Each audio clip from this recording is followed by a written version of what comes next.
Pour un sourire d'enfant, association reconnue de bienfaisance, lauréate du prix des droits de l'homme, intervient auprès des enfants du Cambodge, pays dévasté par 25 ans de guerre et ayant subi un terrible génocide. Les premières urgences, soigner, nourrir, scolariser et protéger. Pour un sourire d'enfant existe en gros depuis 1995.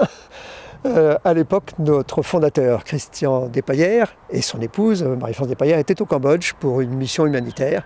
Et à l'occasion de cette mission humanitaire au Cambodge, où ils avaient aidé à la reconstruction de l'enseignement, ils ont découvert la décharge de Phnom Penh. Une décharge qui les a énormément... Ce qu'ils ont vu, ça les a énormément secoués. Et ils se sont dit, quand ils ont vu tous ces gamins qui essayaient de fouiller dans la décharge, au milieu des mouches, de cloaques dans lesquelles se trouvait la décharge à l'époque, ils se sont dit, c'est pas possible, on ne peut pas laisser les gamins comme ça.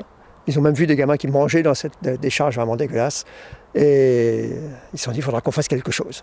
Bon, et puis après, beaucoup d'interrogations, beaucoup de visites à nouveau sur la décharge. Ils ont interrogé les enfants, et les enfants sur ce dont ils avaient besoin. Et les enfants leur ont dit, on aimerait bien pouvoir manger une fois par jour. Et 6 mois après, ils mettaient en place une première distribution de repas sur la décharge, tous les matins à 6 heures, pour une centaine d'enfants. Voilà comment a démarré pour un soirée d'enfants. Bien sûr, nos fondateurs n'imaginaient pas que 20 ans après, il y en aurait plus de 6000, puisqu'aujourd'hui, ce sont 6500 enfants qui sont soutenus par l'association, donc des enfants en grande difficulté matérielle et très souvent difficultés affectives également. Et ces 6500 enfants sont nourris, soignés, protégés, scolarisés, et on les accompagne jusqu'à l'emploi. Donc on ne lâche pas les gamins tant qu'ils n'ont pas eu un emploi. Et ce qui veut dire donc que sur les 6500 jeunes que l'on a aujourd'hui, il y en a 1500 qui sont en formation professionnelle. Formation professionnelle qui mène à beaucoup de métiers différents, puisqu'on a 3 grandes filières de métiers liés à l'hôtellerie et au tourisme, des métiers qui sont liés, des métiers techniques, comme l'entretien, la mécanique auto, la construction, l'aménagement des bâtiments, et les métiers du cinéma, hein, et puis les métiers de la gestion, commerce et gestion, hein, où là on a quand même aujourd'hui ces 380 jeunes qui sont en formation commerciale pour 3 niveaux de formation, bac pro, bac équivalent BTS et licence, 3 années de licence. Puis on a aussi des jeunes qui ont le plus de capacité à faire des études supérieures, qui se retrouvent aussi, on a aujourd'hui à peu près 150 jeunes qui sont en études supérieures dans les écoles supérieures du Cambodge.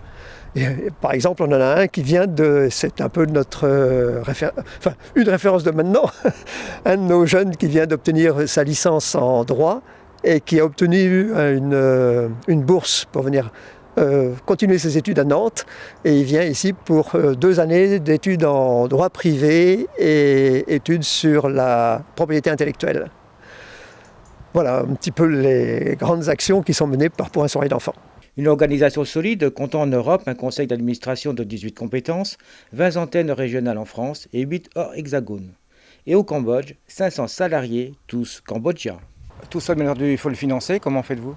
Alors, le financement vient essentiellement de particuliers. Hein. C'est vraiment la base de nos financements. D'abord par des dons réguliers, ce qu'on appelle chez nous le parrainage, mais un parrainage qui n'est pas un parrainage individuel d'enfants. Donc c'est l'engagement à verser une somme mensuelle. Ça pour nous c'est très important, puisque quand un enfant rentre chez nous, il en a à peu près pour 10 ans devant lui. Autre financement ?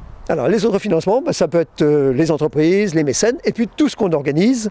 Et là, en particulier, vous avez l'opportunité de venir participer, venir voir un spectacle qui va être présenté deux fois à Haute-Goulaine, qui est une pièce Colonel Betty, pièce de Monsieur Rossignol. Et cette pièce est une pièce excessivement sympa. Ça se passe dans les années 40, pendant la guerre. C'est vraiment une comédie.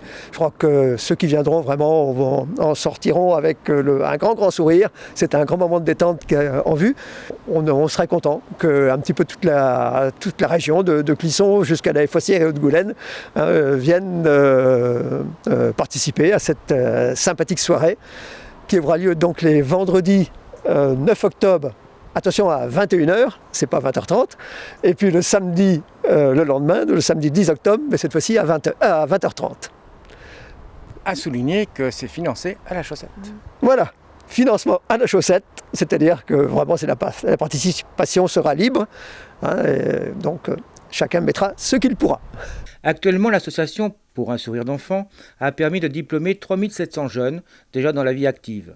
Pour contribuer et aider cette association dans son action, rendez-vous salle amicale laïque, place Yolande de Goulen à Haute-Goulaine, les 9 et 10 octobre, pour profiter d'une excellente soirée tout en permettant aux enfants de passer de la misère à un métier.